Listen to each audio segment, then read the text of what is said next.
이재명 더불어민주당 대표가 사실은 좀 불행한 사건이었죠. 불행한 사건으로 이제 그렇습니다. 피습됐을 네, 때 네.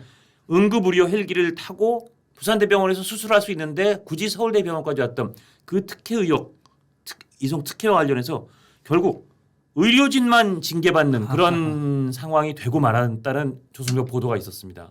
이거 굉장히 모순적인 걸 그러니까요. 넘어서서 이해하기 힘든 부분이잖아요. 예. 특혜를 요청한 사람은 괜찮고 그거를 수용한 사람이 지금 징계를 먹는데 좀 이제 그 부분과 1월 달이니까 벌써 한 9개월, 10개월 전 얘기지 예, 않습니까? 예. 상황을 말씀을 드리면 이제 피습을 당했어요. 그렇죠. 이재명 대표가. 예. 근데 거기서 두 가지 굉장히 중요한 이거는 팩트죠. 사실을 갖고 얘기를 해야 된다. 예. 첫 번째는 그러면 피해를 당했는데 피습을 당했는데 그 정도가 어느 정도냐라는 거에 대한 이제 첫 번째 질문이 나올 수밖에 없는데 예. 이게 그렇게 심하지 않았다라는 그런 견해들이 훨씬 많아요. 예. 만약에 정말 심했다 한다면 서울로 갈 수가 없죠. 그러니까 그거는 어느 경우든 굉장히 심해도 거기서 빨리 응급수술 받아야 되고 그렇습니다. 안 안심하면은 심했어도 또 거기서 받는 게 절차를 맞는 거죠. 갖고 그 권역에서 받는 게 맞는 거고. 그렇습니다. 더군다나 부산대병원이 그 권역에서는 가장 잘하는 상급병원이고 상급병원인데. 가장 그쪽에서의 전문성 있는 예. 그러한 병원임에도 불구하고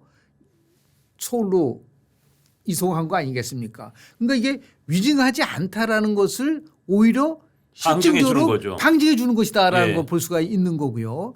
두 번째는 그러면 누가 어떤 권한을 갖고 이거를 했느냐에 대한 부분들이 나오지 않습니까? 예, 예. 그럼 아니 부산대 의대의 의사가 부산 소방본부에다 얘기를 해가지고 이거를 했고 서울대 의사 쪽에서 그걸 승인했기 때문에 됐다고 얘기를 하는데 저는 거꾸로 예.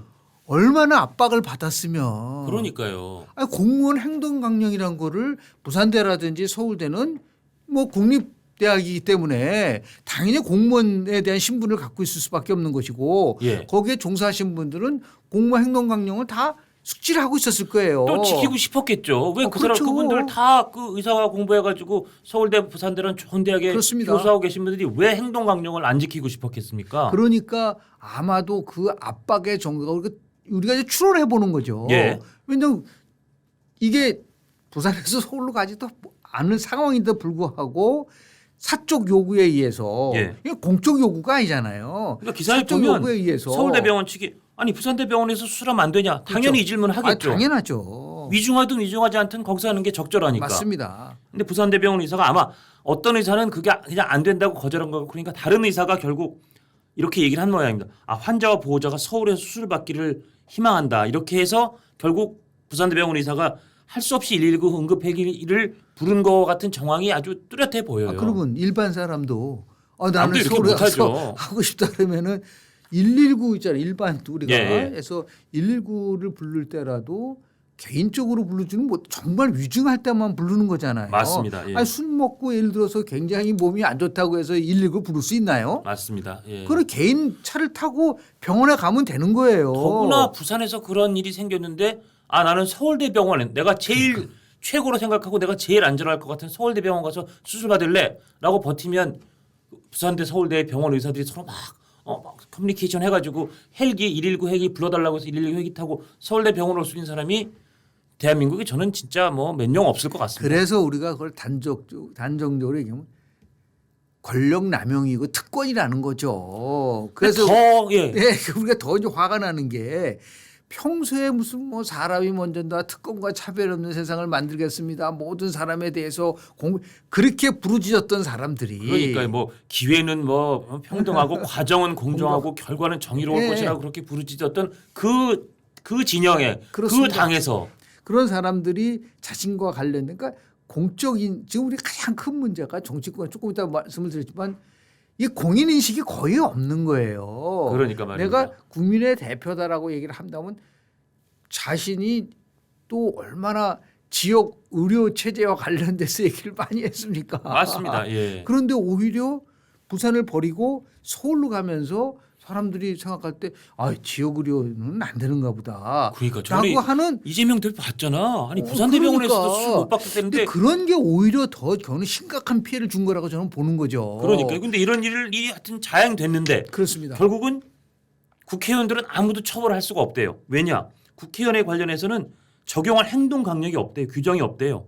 그런데 서울대, 부산대 그 연락하고 네. 환자가 하도 환자와 환자 주변에서 하도 서울대병원 가고 싶다고 막 그렇게 강하게 주장하니까 할 수 없이 보내줬고 받아줬던 네. 부산대병원 의사, 서울대병원 의사 여기만 처벌을 받는다는 네. 겁니다. 어떤 징계가 나올지는 모르겠지만 이게 이제 권익위에서 얘기하는 공직자 행동 강령에 의한 거지 않습니까? 예, 예. 공무 행동 강령.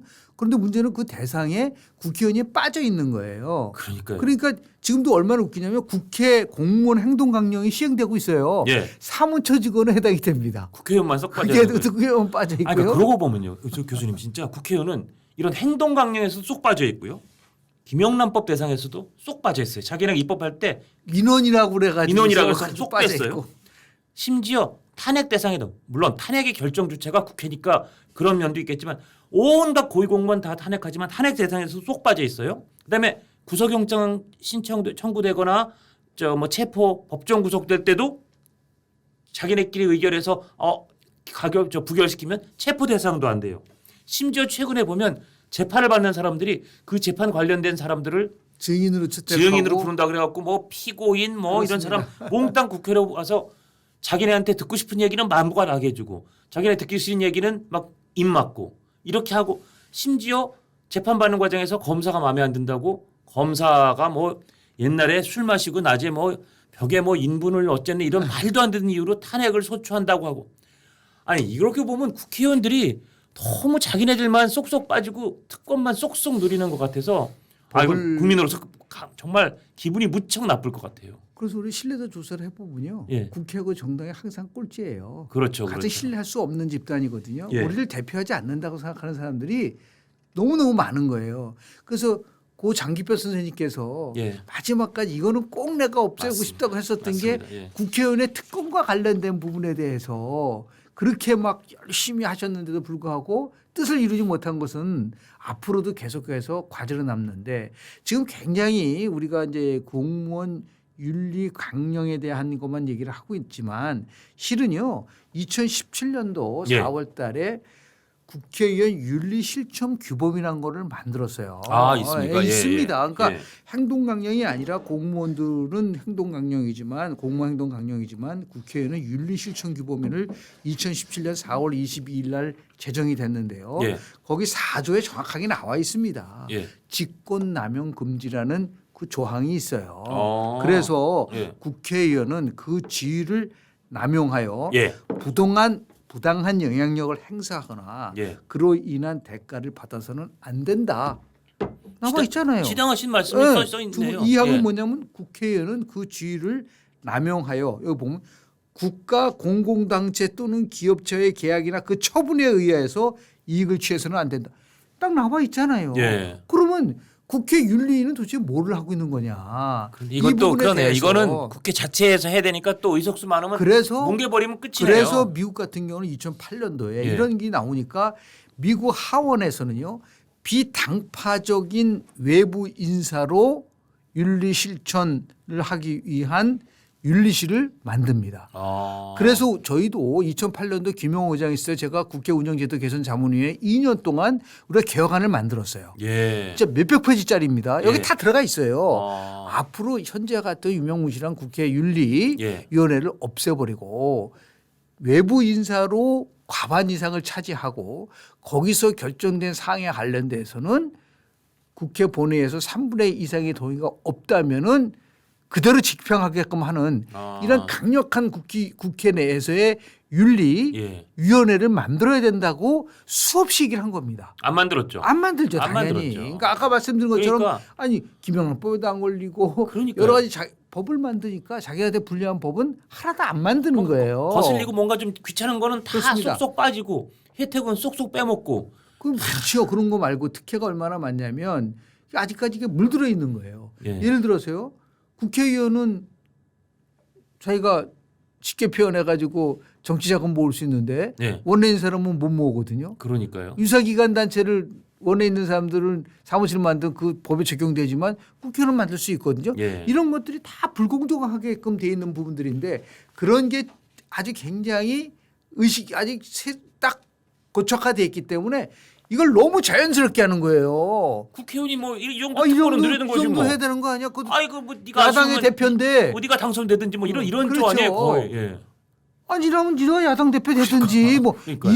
이런 사고를 갖고 있단 말이에요. 정말 옛날 시쳇말로 뭐 아이 뭐 아쉬우면 네가 출세하든지 거의 뭐 그런 그렇습니다. 느낌을 국민들이나 다른 이 당선이 안 된 국회의원 아닌 사람들한테 거의 내뱉는 수준의 이 입법 환경 그리고 이 규제 환경인 것 같아요. 그래서 저는 이제 좀 정치학적으로 본다고 한다면 저런 인식 체계와 사고를 갖고 있는 사람이 권력까지 다 장악을 하고 의회 권력 갖고도 어떤 일이 벌어질까요? 그러니까 그런 하고 싶은 거 다 하면서 결국은 포퓰리즘으로 결국은 국민들을 선동을 하고 더 나아가서 자기는 개인적인 이득을 다 극대화시킬 수 있는 위험성을 안고 있다는 것을 보여주는 거예요. 이게 단순한 뭐 헬기로 이송했나 그 문제가 아니라니까요. 예. 이 정치적으로 봤을 때 권력을 갖고 있는 사람이 권력을 행사하는 방법이 굉장히 비현실적일 뿐만 더불어서 국민의 눈높이와 전혀 맞지 않는 저런 거를 하고도 전혀 반성도 없고 처벌도 안 받고. 처벌도 안 받는데 예.